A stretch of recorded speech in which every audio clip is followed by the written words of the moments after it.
Well, hello, everyone. Happy Sunday. Happy New Year. Welcome to 2025. What a pleasure to be here today. Welcome to Restoring Our Roots podcast. This is the voice of the Decriminalize Nature movement. This podcast is a gathering space where we explore the wisdom of entheogenic plants and fungi, the beauty of natural healing, and the importance of reconnecting with the sacred earth. Every month, we'll be hearing from visionaries, healers, advocates, and others who are working with entheogenic plants and fungi and returning us to a balanced relationship with nature. My name is Larry Norris. I'm the co-founder of Decriminalize Nature. I'm also a part of the national organizing movement, directing folks all across the U.S., giving them training and tools, et cetera, to help pass policy in their local municipality. If you have any interest in that, please reach out to us at decriminalizenature.org. We'll put the links in the podcast bit as well. I'm thrilled to co-host this podcast, Restoring Our Roots, with our board members going live every 2 weeks on Sunday. So you'll see myself, you also see some of the other board members as time moves forward. And I'd also like to introduce our behind-the-scenes master, or Tinkerbell in the ear, as she mentioned a minute ago, Rachel, who's been instrumental in bringing this podcast to life. Thank you, Rachel, for all your efforts for this Decriminalize Nature podcast. Our guest today is Avi Esther. Avi is an Amanita muscaria specialist who I met at the Discovery Sessions Conference in San Francisco last year on Bicycle Day, which is an annual gathering, a conference for people celebrating the rediscovery, I guess, if you want to call it that, from ergot, LSD from Albert Hoffman, and his bicycle ride across the town from work to home. Quite a lot of interesting topics to think about in that. If you want to look that up, it's pretty great. But we had a really great conversation. We talked about Amanita's benefits and risks. We talked about the neuroscience. We talked about mythology and archetypes. We talked about the inner phenomenological experience. We only had about 10 or 15 minutes to speak. So there was so much there that I wanted to expand upon. It seems like people are really, receiving your information fantastically as well, really appreciating what you're bringing forth. And of course, this is a time of year when Amanitas are very, very common. So really wanted to expand the conversation and our dialogue today.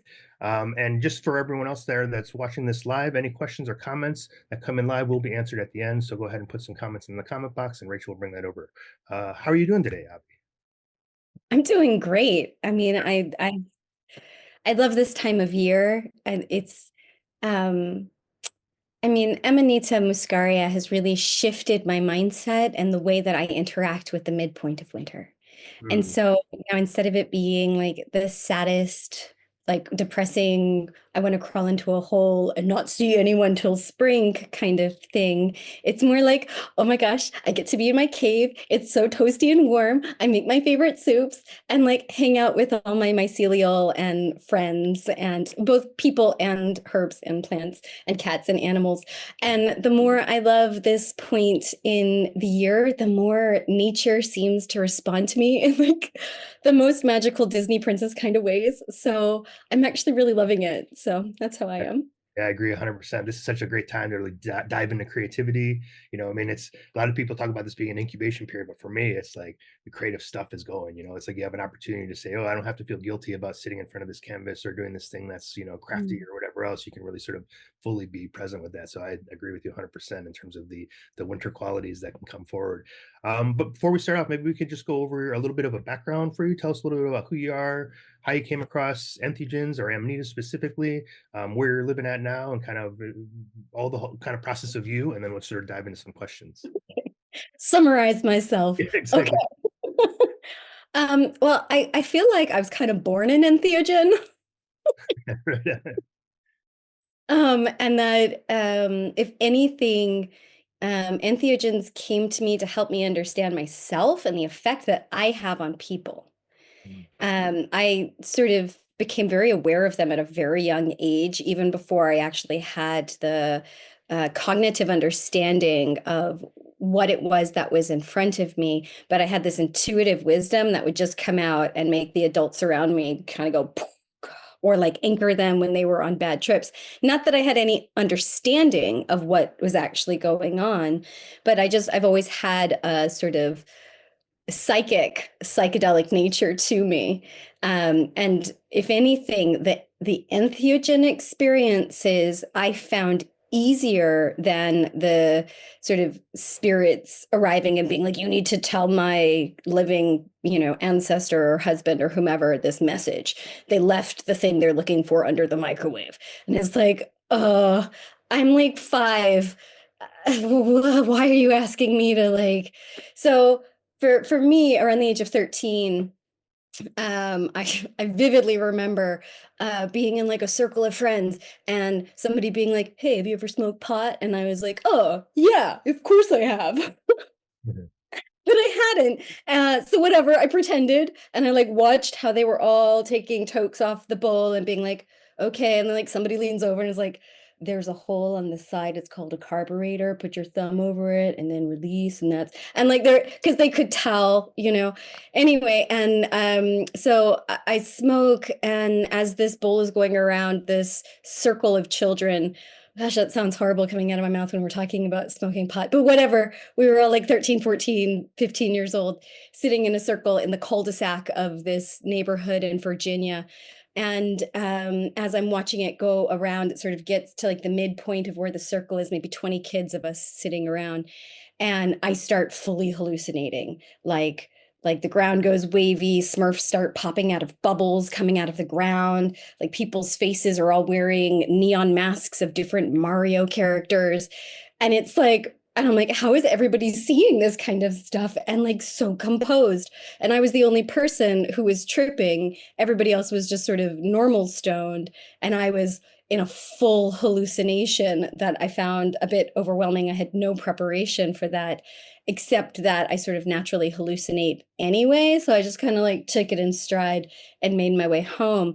But it sort of opened up this awareness in me that somehow I was a little bit different, and that even though that sort of entry point of cannabis sort of revealed that to me, and Mother Cannabis has been such a healer in my life in ways that I will forever be grateful for. In times I've been so ill, and that's been the only medicine, no pharmaceutical, no doctor, like nothing else was able to even touch the and bring ease into the issues that I was having. And so this sort of funny partnership with the natural world began very early and really helped become, I think, my greatest teacher in understanding who and what I am, finding my way to ground, because I'm very airy fairy. I'm very like, when you're getting a lot of information from spirit, when you're slightly neurodivergent, and, you can hear what people are saying beyond their words. You can hear what the eyebrow means and what the body shifting means, and and like all of these different, it's like a lot of information to like not just process and take in and then find a way to translate and then feed back, all in the space of time of like, a normal conversation. So like act normal, but like be abnormal, right? So, for me, like the the entheogens and cannabis and the mushroom kingdom, not just the psychedelic mushroom kingdom, but the whole of the mushroom kingdom, and the herbs and these nature allies have really, I kind of feel like they found me and have been supporting me to learn how to cohere, navigate, and translate and be able to communicate the natural gifts that I was born with, because we don't live in a society that honors these gifts. We live in a society that demonizes them, excuse me, and calls them evil. And I mean, that's changing. There's a whole renaissance of a new wave of people who are fed up with being belittled and wanting something new, who are fed up with being constrained by the ideas of people who aren't even alive anymore, and want something new. And I very much feel like I'm part of that wave. If anything, I feel like I'm a leader in that wave, because I, whether by choice or not, I don't really feel like it was by choice. I was sort of activated at a very young age. So I've had decades of having to kind of work this out and figure out how to navigate in the society that we live in, within the rules and regulations that breed fear and command obedience. And I am not a super obedient person. Like, I'm not. Like, we can be friends, we can have mutuality, but like, please don't boss me around, or like, yeah. So, that sort of, just to sort of round that into how then I brought that into the work that I'm doing now. Again, because I experienced quite intense health issues, where I was getting migraines so badly that they were debilitating me for half the month. So I was like I couldn't even drive my kids to school for 5 minutes without having to pull the car over and vomit, because it was just such intense pain that I was in. And I had been saying maybe for a decade up to that point that the earth grows our medicine, and that if we need to diagnose ourselves, instead of going to the doctor and being rushed out in 10 minutes, look in your front yard, look at what's growing in your grass, the weeds, look at what's growing on the logs. Just open your eyes and look. And if you don't know, look it up and ask, feel where you're being drawn to, and then do the research, get a book, crack it open and look up the plant that you're looking at. And 9 times out of 10, it's going to be your medicine. And even though I had been saying that, and even like constructed a whole study around that, I wasn't doing it. And so at that point, I literally dropped to my knees, put my hands and my face into the earth, and I begged. And I got a message saying, hey, babes, I think I have Lyme disease. Could you find me some turkey tail mushrooms? And I went, babes, what's turkey tail mushrooms? And she was like, oh, babes, this friend and I, that's the way we speak to each other. Not all my friends, but just that one. and and so we began this conversation, and I started looking into that, and I started looking in more, and it opened my eyes to what I had already been saying. And I began to consume the turkey tail in a dual extraction form, and it healed me completely from the migraines within 3 months, completely. And then there were other sort of mineral imbalances. And while the Amanita was helping to support and manage the pain, it wasn't healing the gut issues that were creating the migraines. And neither of those mushrooms were complete enough to give me the minerals and the nutrients that I needed, that then the dandelions and the daisies and the self-heal and all the other plants that were growing in my garden were giving me. And so I then began really forging forward and healing myself and healing my children. And then, of course, after 6 months of doing that, I start getting messages. Hey, this is what's wrong with me. Can you help? Hey, this is what's wrong with me. Can you help? And I kept going, oh, it's so interesting that you've said that, actually. And what I was learning about me, to heal my kids, to heal my family, was then applicable. And so I started making more of these different tinctures and more of these teas. And really, a tea is just a water extraction tincture. But semantics. And then it just started growing. And so then I was able to really quite easily mix the limbic system and reptilian system rewiring that I had been doing for decades. So the rebirthing work, the shamanic ancestral healing work, and the sort of foundation of really healing childhood trauma so that we can thrive. And I mixed them together quite easily, and it became such an easy, like, obvious, like, how did I not see that before? That the different plants help to support these shamanic processes. And I kind of almost want to use a different word than shamanic, but there's these intuitive processes that come from our nature, that come from the nature of community itself, the nature of family, of birth, that mix so perfectly with the natural world. And these different fungi and these different plants and trees all support these natural processes. They are so compatible and obvious once we have the eyes to see. And so then that's become my life, both personally and professionally, and I love it. That's amazing. Thank you, Avi. That's such a great story. And you said so many things there. I know we had Mudu speak on a podcast a little while ago, and he had the same thing about how do we reconnect with the weeds, quote unquote, and see them as medicine.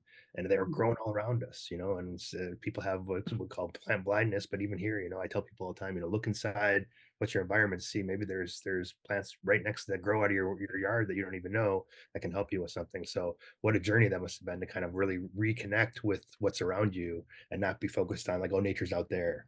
Oh, nature's Mm. actually right here, right next to us. That's so beautiful. And you said something earlier too, I think was interesting. I had an experience once which where like myself and the other person flattened in this two-dimensional plane, and everything in between was black and white, and then every like eyebrow raise or smile or like little micro or breath or all the like nonverbal communication became clear in this black and white space between us.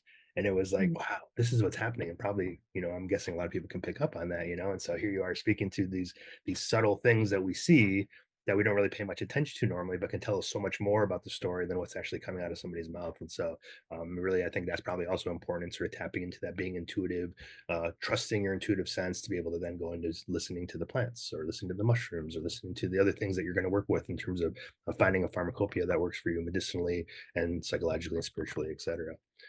So it sounds like you started off with amanitas and some other plants in the area. Was that before? I mean, obviously cannabis first, but did you start with Amanita before others? And what was that process? Because I know Amanita has. Okay, no. So tell me a little bit more about that, and then how did you find your way into Amanitas? Because there's a lot of like back and forth about risk and that type of thing, which we talked a little bit about. Maybe you can expand on as well. But then how do you sort of like find your way through that sort of mess, if you will, of trying to be like, okay, this is what's going to work, but this is what's going to help me and not be too toxic, et cetera, and then find yourself to being a specialist you are today. Well, so my first, so after cannabis, I might have been 16, and I can't remember if it was LSD or psilocybin first, because we are kind of going back a long time ago. Um, but no, wait, hold on. No, it was LSD first. So first it was LSD, and it was somebody's birthday party, and for their birthday party, we had like a sleepover LSD party. Um, yeah, it was amazing. I freaking love LSD. It's just it's so clear. And I feel like when I'm with LSD, it's like I can hear the guardian angels that are always with me. And I can see the realms that I'm always sort of in a relationship with anyway. And I feel like it just sort of it takes the filters that I'm very grateful exist a little bit off in a way, so that I'm actually in the various otherworldly realms that I kind of am already in and experience anyway, but like without, because honestly, I couldn't go through life seeing it that vividly all the time. It would be too overwhelming. So I'm very glad for those veils. Thank you very much. Let's keep them in place. Thanks. So, and then after that, it was, well, if I like LSD, let's try psilocybin. For me, psilocybin was always like, I just kind of felt like myself, but like it expanded the somatic sensations of what I subtly feel anyway, and it just felt like it made it more sticky. That was the word that just kept coming up. Like I was just it just amplified me, but in a sticky way. And so it took me a really long time to make friends with psilocybin, but I really did try a lot. Like I tried a lot, but every time, no matter how big or small my dose was, it kind of was the same experience. And then Just to clarify, you mean mushrooms with psilocybin or psilocybin? psilocybin mushrooms. Yeah. Yeah. A different, and we're talking the 90s and early noughties. So then it wasn't like we had all the sort of choice of strain that we have today. Today we're like, you know what? I feel like doing psilocybin. Let's choose a Jack Frost. What a wonderful hybrid we've got. No. Then it was just like, yeah, we got this bag from this dude, like, do you know it's strain? Like, dude, it's like whatever's growing behind the farmhouse. Come on. So um that we didn't have that. It was very underground. It was very much like being part of that psychedelic underground counterculture that I was a part of. And then I got a bit into the rave scene, so that introduced MDMA and ketamine and a whole host of other things. And golly, I had a lot of fun. um, oh, youth. And lots of glitter, lots of dancing. Still lots of glitter and lots of dancing. I've held on to that. I feel good about that. Um, and then I had kids, and when you have kids, all that kind of stuff goes. And so actually I was completely sober pretty much for about 8 years. And then again I started having some crises, and and so in 2017, none of the processes that I knew how to do that had healed me previously, that had helped, were working. And I needed help. And so I turned to LSD, and because I know that LSD and I are good. And I wanted to journey, but I couldn't find anybody to journey with me or to sit. And New Year's Eve was coming up, and I was really depressed. Like it was bad. Um, and I kind of got into this funny space where I was like, look, I hold space and I facilitate profound transformation for thousands of people over the last decade. And I can't do this for me. Fuck you, Avi Esther. Show up. And I was like, oh, okay. So, I showed up for me, and I journeyed alone. It was my first solo journey. And it was beautiful and profound and full of tears and letting go. And then at the end, I kind of went, okay, none of the intentions that I set did I get. But right now I'm in trouble, and this is what I need. Help me see, help me unlock what I need. And I had like 19 pounds in my bank account. And I went into this very peaceful space where I felt like I was sort of held on a cloud of gold, like golden clouds. Like it was just lovely. And then all of a sudden I was like, oh, this. And so within 3 days, I had 2,222 pounds in my account. What a crazy number, like that exact amount. And then I was able to go on a journey that helped that whole healing process, and to integrate that journey over 3 months, that put me in a very good stead. So like we're gonna fast forward. Are we gonna fast forward? No, we're not gonna fast forward quite yet. So at the end of that 3 months, a knock came on my apartment door like that.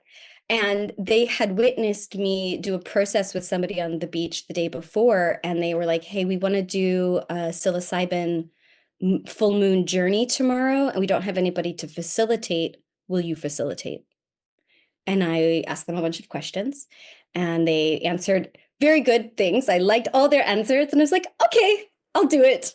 And then I did, and it was phenomenal. And being able to apply all the skills that I had cultivated and developed in my personal healing practice over the decade leading up to that, and it just worked so well. It just worked so well together. And I was like, oh, this is cool. And so then now we're going to fast forward to 2018, and my life just continued to improve and get better. And I found my way here to the New Forest National Park in Hampshire, England, where I live now, in an ancient forest filled with wild ponies. Like every little girl's dream, according to me. And I was a little bit nervous because it was a big move, and it was a new place, and there was so much settling to do, and there was a lot of questions I didn't have. And so I did what felt right to me, as I went and I found some trees to meditate with and just ground. Because I'm me, and I apparently like to pick super intense things. The tree that I picked was a very sacred collection of trees with a lot of mythology where people go to pray. Didn't know that, but I guess I did. So I picked like one of the most intense places to go and meditate in the forest. I don't know. I'm a glutton for punishment. I like it intense. Let's jump in with the whales. And the first day I had this huge download, and I was so special, and I was so full of my ego, and I was like, oh my God, the trees spoke to me. Aren't I so fucking great? Oh my God, my shit doesn't smell. And then the next day I went back because I'm so special, and they said nothing to me. And I started going into a panic because obviously I wasn't special anymore. There was no validation coming in. And then 5 minutes before I needed to go pick up my kids, after trying to meditate for 3 hours, they just went, find your mushroom teacher. Like in that kind of like shitty voice, like, find your mushroom teacher. Like, go, be gone. And I was like, what? I didn't hear you. I wanted to smack me too. It's okay. But they did not smack me. They were very gracious ancient beings who have been very kind to me. Anyway, so when I went to go pick up my kids, I was walking along the path and I heard my name. I thought it was another parrot. I turned around and there was nobody there and only a singular fly agaric. And I was like, what? What? So that kind of freaked me out. I didn't know what to do. Parents started to come. I couldn't be seen picking this mushroom that's poisonous, right? And I got to go get my kids. So I go in and get my kids. I tell them what happened. They're like, oh, show us the mushroom. So I show them the mushroom. There's all these parents and kids and things. I'm like, oh, I don't think we should pick this mushroom because if anybody asks us what we're doing, I don't know. As Tree told me, like, I like, what do we do with this? So we left. And I said, if it was there tomorrow, I'd pick it and I'd figure it out. It wasn't there. Again, I felt this horrible dread, like, oh, I missed my opportunity. Well, I was really dramatic then. Maybe I'm still a little dramatic. Anyway, I dealt with all of that, all of that, and it was okay. And the following day, we're talking, it's a Saturday now. I took the kids on a walk because you have to walk the kids when you live in a small cottage. And we were walking on an Iron Age hill fort, and my son was running ahead, and he stopped suddenly and started doing this weird jerky motion. And we noticed that he was locked with a deer and that he and this deer for about 10 minutes, I'm not exaggerating, it was about 10 minutes, were doing this weird mirror dance with each other. And my daughter and I sort of squat down. We're like watching this. We're like, what is this? How long is it going to go on for? And then the deer leaned down. And because we were on a hill fort, which is like, it goes down. We had to stand up to see what the deer was doing. And there were 17 fly agaric all there. And the deer was nibbling on the fly agaric. So, of course, my daughter and I just go, oh, whoa. And this knocks everything out of the trance. My son goes, what? He steps forward. He goes, whoa. And then the deer kind of like pops its head up. Its buddy deer comes up and he's like, dude, what are you doing? That's my voice to it. I don't know what the deer said, but I'm pretty sure it was like, dude, what are you doing? And the deer was like, I don't know. And then they kind of like skip off down the hill and off into the heathlands where all the gorse were blooming. And so we went and we picked 7 caps, and I still have some really big pictures. They were like huge caps. And I was like, okay, let's go home and I'll figure out what to do next. And that was the beginning of my journey with them. And a lot of it, if I'm honest with you, was just applying logic, right? So we've got all these big caps. How do we store them while I figure out how to work with them? Okay, let's dehydrate them. Let's dry them. I think they're really wet and thick. So if I leave them out, they're probably not going to dry by themselves. So let's put them on a low setting in the oven and just keep an eye on them. Like basic logic, right? Critical thinking. And it worked. And so then they all dried down. They shrank down till about like this size, from about this size. Yeah. And that was September. So I spent September, October, November, like deep in the web, because all the books I found in the library were shit. They were all like, it's poisonous, it's toxic, stay away, don't consume. And it's like, well, that's not telling me anything. It's just putting fear but no, why is it like, what is this? And so I at that point, it was not a popular mushroom. It was the opposite. So I was on Irowid, lots of very, very bad trip reports. But then I found Eastern European and Russian resources, and Google Translate was good enough. It's not like it is today, people, but it was good enough. And so I was going through like HTML blogs from the 90s, like bad colors with yellow writing level of stuff. You know what I mean? You guys remember. And translating these blogs of people who are working with this mushroom and the different preparations and dosing and uses medicinally for them. I wasn't able to find a lot of journeying information, but I was able to find quite a lot of usage information and where the parameters of safety were in these traditional Eastern European methods that I found from these ancient blogs, hidden within the corridors of things. I didn't actually find that much on Reddit. It was mostly these old blogs, these sort of There were a couple papers done in the late 60s where they were pulling out the compounds. So they're pulling out muscarine to create medicines. The medicines were too effective and caused hallucinations, so they never went to market, even though they were more effective than the medications that are on the market. And then I also found a paper from 1870 something where they were working with and identifying the muscarinic acetylcholine receptors that the Amanita muscaria alkaloids work with, and actually named it after the active alkaloids in that mushroom. And actually, that gave me quite a lot of information about how the mushroom works within the body, within the acetylcholine receptors, how that works with the glutamate channels, why cannabis and Amanita muscaria, or ibotenic acid, and muscarine and mucimol are all very compatible through the cholinergic system, blah, blah, blah, blah, blah. And so, like, because I was basically alone and having to study these sort of like whatever I could find, I started to build an understanding of how it works in the body, how it's traditionally used in folk medicines, and then as is the wisdom of everybody who's alive still in the psychedelic underground, is you start low, you go slow, and you find your dose. And so that's what I did. And it just became an intuitive thing that if you're going to start low, I made a tincture out of it. You start with a drop. You maybe go to half a pipette, maybe a full pipette. Okay, cool. Now we know what that is. And then I just kept increasing until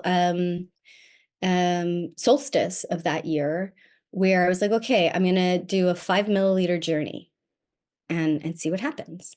And so I did, and I liked it. And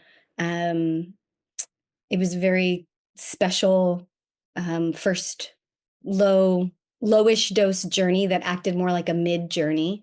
And then I learned after that you could smoke it. So then I began sort of experimenting with different combinations of smokable herbs with tobacco and without tobacco. And I just kept growing and learning. And if I'm honest, within like a year or two, the Amanita Dreamer appeared, and more people started talking about Amanita muscaria, and then more information started coming out. And I still had some ego issues, so I would get a bit like, actually, no, you're talking about psilocybin, and psilocybin and Amanita muscaria are very different.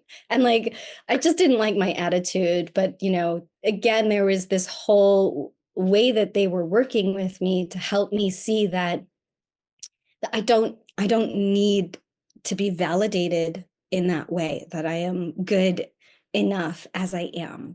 And that's been a long journey with him, but I can only be grateful, because part of the huge amount of knowledge that I have about Amanita muscaria, each piece has given me a piece to heal myself. And that piece then I get to give to other people. And then I get to sort of put together this beautiful tapestry and weave together the mythologies, because the stories are also medicine.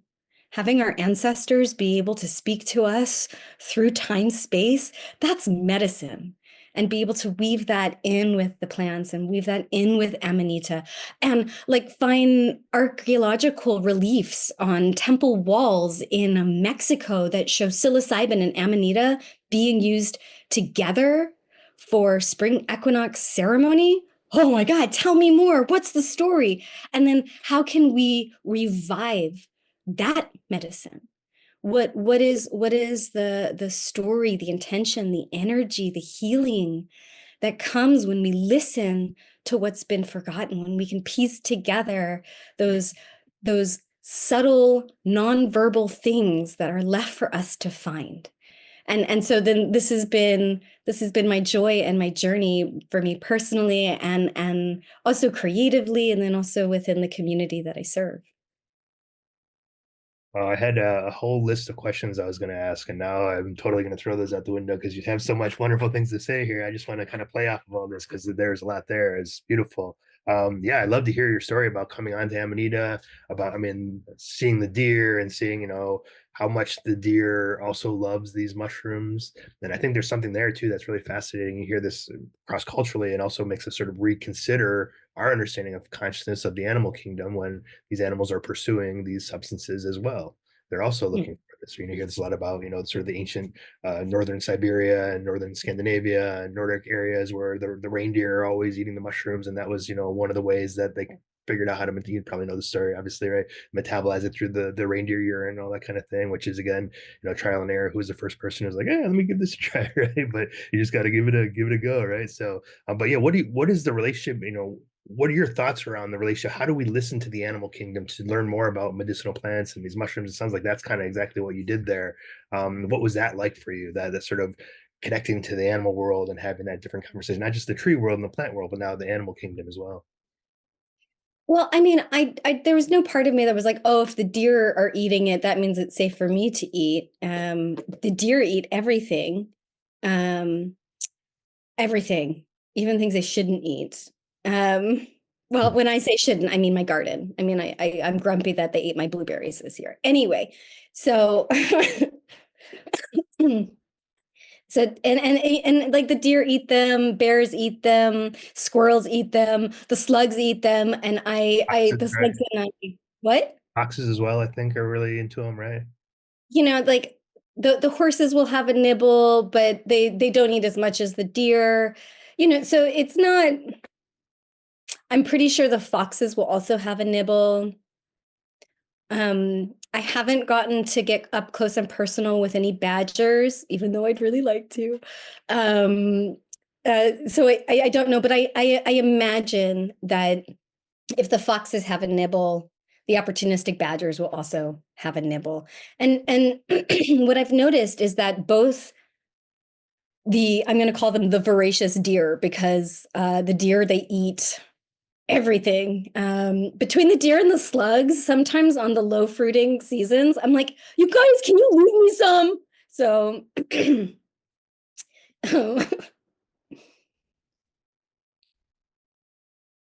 but it's like the sort of the wisdom is that unless something has the same metabolism as me, them eating it doesn't mean that I can. And it's folly to think that just because an animal can eat it means that it's safe or non-toxic for me. Um, but it did sort of like open up like the idea of this is a food source that they're not voraciously fully eating, meaning that they'll leave it. They'll have a few bites, they won't eat the whole cap. Do you think it's just food or psychoactive for them? I, based on their behavior, I am telling you for nothing, it's psychoactive. Okay. I've seen deer run, and when deer have been eating it, they're more curious, they're more brave. They'll go for walks with me, they'll forage with me without running away. And that's really unusual for the deer around here. That's just not normal behavior. Um, and while some people are like, oh, Avi, you're just magical. It's like, yeah, okay. Or they're also high. So, like I'm, yes, I'm magical. Thank you very much.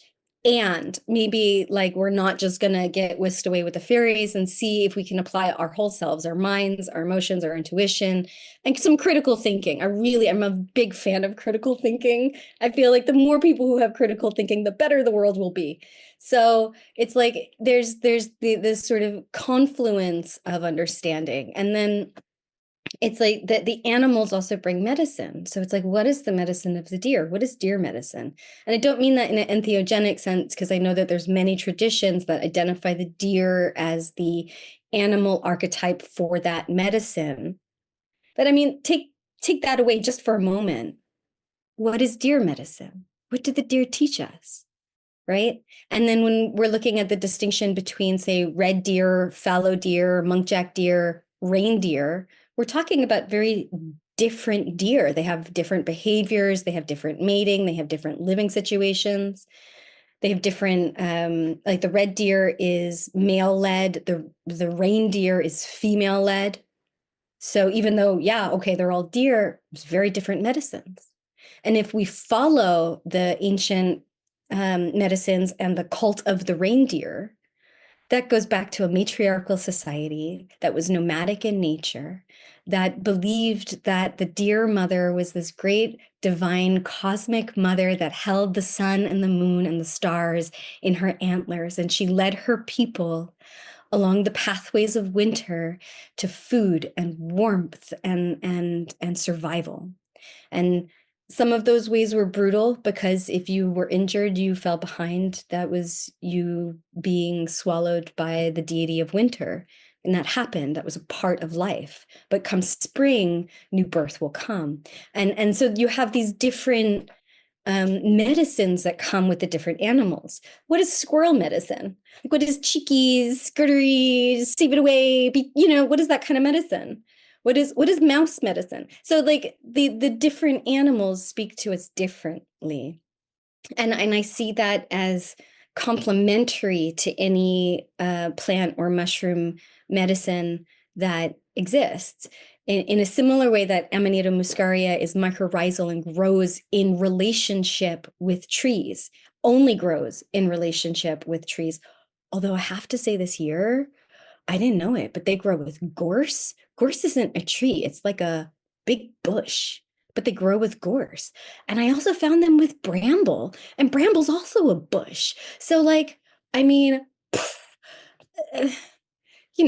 mycorrhizal relationships expanded. And that's not something I found in a book.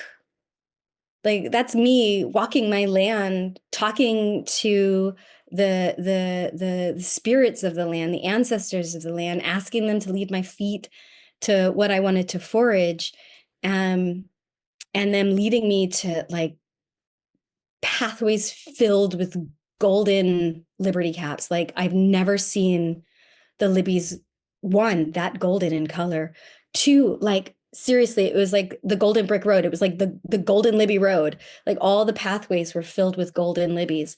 It was remarkable. And I'd follow these pathways, and I'd find a gorse bush, and in the gorse bush was this phenomenal Amanita muscaria, or like through a funny little pathway following the libbies, and they'd bring me to a grove of birch trees, and there in the center birch tree, and only at the center birch tree, because I swear the ancestors like to fuck with me, but only at the center birch tree, I heard the message, was the Amanita muscaria. None of the other birch trees, like in previous years, only the central one. So in that foraging, in that relationship, what I was looking for was Amanita muscaria. That's what I was looking for. But what I found was what I needed, which were this pathway of golden libbies. And when I did nibble them, like, so much ease and grace, and it's okay, and let's play. Let's have fun with this. Can you hear the squash, squash, squash of your feet on the ground? It's so squishy. Like, look at this bit. Oh, it's bouncy. And playing with it to follow this golden pathway. And then this sort of listening to that center point. Okay, it's time to get to the center of things. Yeah, let's play and find our center. Here's the medicine. So I'm listening to the medicine of the birch. I'm listening to the medicine of what the forest is showing me, despite the idea that I need to go out and forage Amanita because I've got all this stuff to do. And so on that pathway, just to weave in the animals, I see the beautiful ponies, and I'm like, oh, maybe I can go play with, nope, okay, can't go play with the ponies. Are you sure I can't? No, okay, fine. So, and then I turn the corner, and there's a pony that's there, and she looks at me, and then she looks that way, and I follow her gaze, and there's a whole herd of red deer, and they're all just chilling. And so I'm like, okay, here's the medicine of the horse. Here's the medicine of the deer. And I follow the deer again down these pathways, and they're showing me as I listen. And so it's less about this, me following this idea of what I've read in a book or what I think I need to do, and just being open and humble enough to listen and follow. And then if I don't find all the Amanita muscaria that I need to find, and it's only that one in the center of the grove, what is that telling me? Because it's got to be perfect, because that's what I found. and applying that onward, applying that in every situation, even when I'm creating recipes, even when I'm making medicines, even when I'm facilitating journeys and ceremonies for people or myself. It's like, so who's shown up here? What people have shown up here? What have they brought as a symbol or token for their journey? Are there insects in the space? When I walk to the space and there's blackbirds at the door, it's like, oh, the medicine of the blackbird. Let me go get my little book. What does the medicine of the blackbird sing? And even though obviously I'm not going to like catch the bird and take it into the ceremony with me, the medicine of the blackbird is with us, singing those ancestral songs that come forth through our lineage, whether we remember it or not. And so this is the way that I work with the animals and the mushrooms and the plants. I use my knowledge and my wisdom to find the stories. And then I listen to the stories that are here now, your story, our story today. And that's the medicine. That's what's going to bring forward whatever the experience is that we need. And within that, I'm just going to use the caveat that it's really important to know your dose. And more than listening to me or you or anybody else, like, of course, know your parameters, understand that at like, let's say one of the fatalities could have been anywhere between about 60 grams and 120 grams. We don't know because the reports were just too vague. But okay, you want to stay underneath that if you have fear and if you don't know what you're working with. And if we know that, say, over 20 grams, you start stumbling into these very wobbly territories where, you have people who've gone into comas, depending on dose and all these things, then, okay, that that's a parameter. And then the opposite end of that with the microdosing stuff. And it's everywhere. Like, seriously, you could type it in. There's so much information. A good sort of 30% of it is hogwash. It's just silliness. You can still find articles where they're like, Amanita muscaria grows in shit. It's like, oh my God, does not, and like it's the same thing with psilocybin. There are so many substrates for psilocybin. Like, stop it. Yes, one of them is shit. Anyway, so it's like know your parameters. It's the same thing when we're talking psilocybin. If your strain is golden teacher, your dose is going to be very different than if your strain is penis envy. You don't want to get those two mixed up. It won't be it'll be different, be very, very different. So within knowing your parameters, knowing the safety and the experience that you want to have, where can then you rest into that knowledge and activate your wisdom, activate your listening, the animals, the plants, the trees, the stories. Like, that's where it starts getting fun. That's where it starts becoming more than the sum of its parts.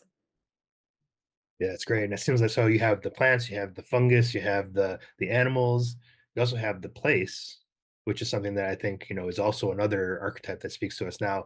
It sounds like you're saying you just were walking through these forests and there's liberty caps and amanitas everywhere. You don't really hear too much about traditional use of mushrooms in England. What are the store or not typically people are like, oh, it's in other places. You might hear it about in Celtic, I guess Celtic maybe, kind of in a similar region, but more in Ireland, you hear those stories, but I haven't really heard too many. There's like ancient mythologies around mushrooms coming out of England.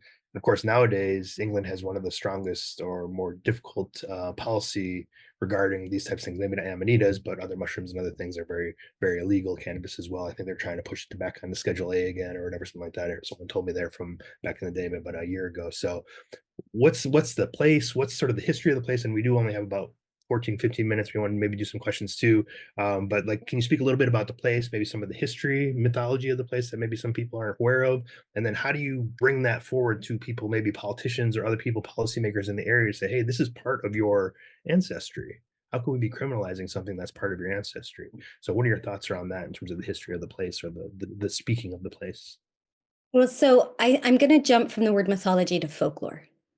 And in the folklore here, and in the traditional like country use and celebrations, it's never died. Maybe not Amanita muscaria, but psilocybin, definitely. You go to any village, and I guarantee you 50% of them all go out nibbling on liberty caps. Guarantee you. I've never met somebody in a pub who, when they were a kid, didn't go out and nibble on Liberty Caps, you know? So it's always been here. And then you can start seeing these different traditions that have never died. Like you've got the maypole in May around Beltane. And even though that's been Christianized now, still you get those maypole and May Day celebrations. And when you go into some of the more pagan villages, and their maypoles are very much about, you know, penis and vagina and like that whole initial fertility celebration, and they've got their fiddles out, and all the women are dressed like goddesses, and half the men are dressed as green men, kind of like how you are right now with all of your green behind you, but like it's like in like crowns of laurel around their heads, and some of them paint their faces green. They're all on Liberty Cabs, and most of them actually, it's Liberty Cabs from like that grew over there, you know, like just down the hill, and that's still present. And so it's like, okay, well, there seems to be some very obvious things, both within the folklore of the different regions. And you've got lots of pixie fairy folklore, not just here in my forest, in the New Forest National Park, but also down through Cornwall, up through Wales, up into Scotland, throughout the Midlands, tons of folklore in Yorkshire. I could keep going because these are all very different regions of this country. But all of them, they have their folklore. All of them, they have their funny little traditions, some more funny than others. Like in Wales and in parts of Cornwall, they still get horse skulls on like sticks or wear them as masks and like go around and having these like caroling or interactions with like these huge horse skulls. It's really weird looking. I really recommend you look it up. It's very entertaining. And so while they're doing that, you've got these people with fiddles playing these jigs and like these traditions which have never died but have just become more obscure. And the more you sort of scratch the surface and you start hearing the motifs of the red and the white, you start hearing the motifs of the pixies and the different kinds of things you have to watch out for or be careful of. Or if you go to this place, and when you go to that place in the right season, what do you find? Liberty caps growing. And so you start being able to piece together through the folklore and the anthropology and the traditions that are still alive, the lost recipes, the lost recipes which are still being enacted, are intuitively still done, and it's everywhere. All over this country and beyond into mainland Europe. And actually, the more you go further into the areas that weren't as deeply impacted by like witch trials and the obliteration of culture, then you start finding more of these similar stories, these similar folklores, these similar ideas that connect fairies to medicine. That medicine is not just to help you get over that cold, but to help with babies being born or conceived, to help with the spiritual initiations that use our entheogens. And so it's all still alive if we have, again, going back to what we just said at the beginning, if we have the ears and the eyes to see and hear it. And then just to sort of speak to the legislation point, here in this country, as long as I've lived here, and it's been 19 years that I've been here, you're allowed to grow 3 cannabis plants for personal use. You're not allowed to grow to sell. You're allowed to grow for personal use. And that, I don't believe, is going to change. I haven't heard any policymakers say that that's going to change. And I have made friends with a consultant on drug enforcement tasking. And so I do sort of understand, one, some of the serious drug issues that we do have, because when the mafia is peddling dangerous drugs, and that's mixed in with the less dangerous drugs or the things that shouldn't necessarily be illegal, we do have issues because they start making dangerous recipes and there's a lot of violence, and that's not okay. And I do not support that in any way, shape, or form. They're not in terms of a local law enforcement perspective, they're not really worried about, kids who are picking Liberty Caps. They're worried about the mafia who's bringing in heroin and fentanyl and stuff that hurts people. They're worried about huge kilos of very strong strains of either cannabis or psilocybin that actually, why do we need that much of that? And it's sort of, there's this wrong action that's coming down in force to make that behavior stop, while in the local law enforcement, they're not really doing much about the kids who are growing or picking, and they're not doing much about the local cannabis growers, because that's not where the problems are. I would personally love to see some critical thinking and bright minds coming up with solutions where we have this clear sight of what's working and what's not working, what's dangerous, what we really don't want to have, and how we can shift that. And my idea in that, just one throwing it out there, would be that if people were empowered to be able to grow their own, whether we're talking psilocybin or have their Amanita muscaria, which I know is starting to come under a lot of heat at the moment, and their cannabis, then it would disempower the cartels to sell anything, because there'd be no market for them. And it seems like an obvious one to me to replace the dangerous drugs with education and support. So if people want to do mushrooms or whatever, anything, they're going to find a way to do it. Putting harder regulations isn't going to stop people, but creating safe environments and educating people how to make their own, whether we want to call them medicines or, drugs or teachers or whatever words we want to use. We're shifting the idea of how to make it more safe for the people who are going to do it anyway, and just creating a better platform of education and information.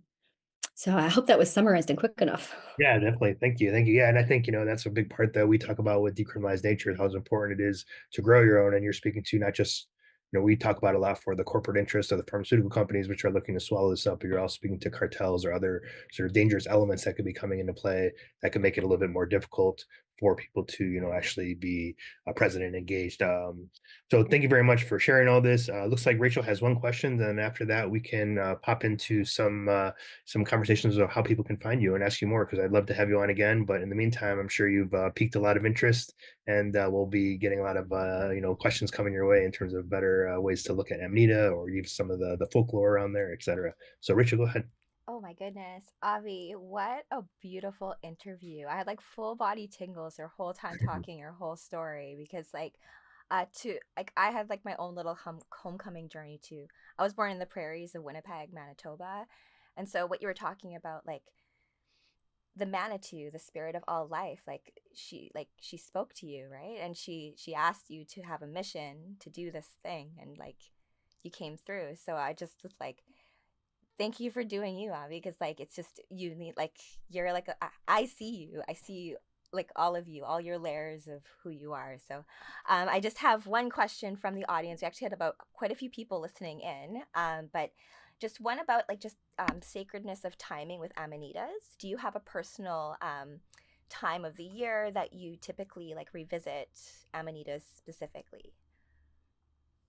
Well, I mean, obviously during fruiting season. And fruiting season varies depending on where in the world you are. So here it begins sort of September-ish Okay. and runs through beginning of December.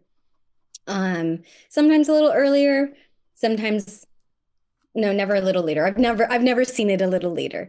In sort of like, let's say California right now, Northern California at the moment, it's like peak fruiting season. I totally have like envy, like watching my friends who are foraging with their big hauls, and I'm like, oh gosh, I want to be there, And so now that's their season. But when we're talking about working with them, when we're talking about the use of them, and basically, if you pull up a pagan calendar, right? So you've got your 4 quarters, you've got your solstices and your equinoxes, and then you have your cross quarters, right? Yes. So in the Celtic traditions, that would be Imbolc, which is coming up around the 1st of February, which is across from Samhain. Is that right? And then you've got Beltane that's coming up in May. No, Beltane, Samhain, Imbolc, and Lammas. Yeah, there we go. I've got my compass correct now. And so you've got your 4 quarters and your cross quarter ceremonial celebrations. And you can find your ancestral and regional land alignments, not just sort of the Celtic versions of that, but your stories of the land you live on and your ancestry, because they are everywhere. Every indigenous culture have these celebrations, full stop. And so then you'll find your motifs, right? You'll find your red and white motifs. You'll find your sacrament of wisdom and knowledge motifs. You'll know what your recipe is, whether that's Amanita muscaria or Amanita muscaria mixed with psilocybin or your somawaska or your whatever. Yeah, because different regions have their different entheogens. So you find your way, your stories, your ancestry in these cross-quarter and quarter ceremonial areas. Amazing. That question was from Nuclear Queso. So, yeah. Nuclear cheese. Okay. Cool. Right? I like cheese. Yeah, exactly. So, thank you for that. Mm-hmm. And that was, awesome. Well, oh, sorry. Go ahead, Rachel. No, that was just the questions. That was good. That was amazing. Great, wonderful. Well, thank you so much. I know we didn't get a chance to talk about, you mentioned at the very beginning how amazing this is. We're on the evening of Epiphany. So I think you provide a lot of epiphanies for folks, maybe today and in the future. So thank you very much for this conversation. I just want to give you a few moments to really wrap up anything you want to address that we didn't address, or if you have any, ways for people to contact you, please go ahead and share those, and we can put those in the notes as well for the podcast. Brilliant. Well, I'm Avi Esther. I'm really easy to find. Everything is Avi Esther. I'm on Facebook. I'm on Instagram. My website is aviesther.com. It's super simple to find me. I really welcome questions and comments. I have a number of courses coming up. There's an online one that if you're interested in getting to know Amanita muscaria and you're just not quite sure, you've sort of dabbled, or you just want a container to really get to learn and receive the teachings of this mushroom, it's a very powerful container because you get to have your own experience, but then you also get to learn from everybody else's experience within the group. And that's very cool. And then I've got different kinds of ceremonies coming up, all of which you can find on both my social media and on my website. And my email is all on there. I'm really easy to find and to contact. So I really welcome all that. Great, wonderful. Well, it's been such an incredible conversation. I think, like I said, all the questions that I wanted to ask, you touched on a whole different area that I wasn't even considering. So I really, really enjoyed this. This means we got to bring you back for another time so we can maybe do one of my questions, then the 400 that you bring up after that. So I look forward to that in the future. And thank you everyone for being here. Thank you, Avi, again. Really appreciate you spending some time with us. Thank you, Rachel, as well, for helping us out from the backside of things. And thank you everyone else out there. Have a happy new year. Merry 2025. I hope this is going to be a great one for us. Until next time, tune in, stay rooted, and let's grow together. Have a great day. Bye. Plant power to the people. Plant power to the people. Where you dream is where I'll meet you.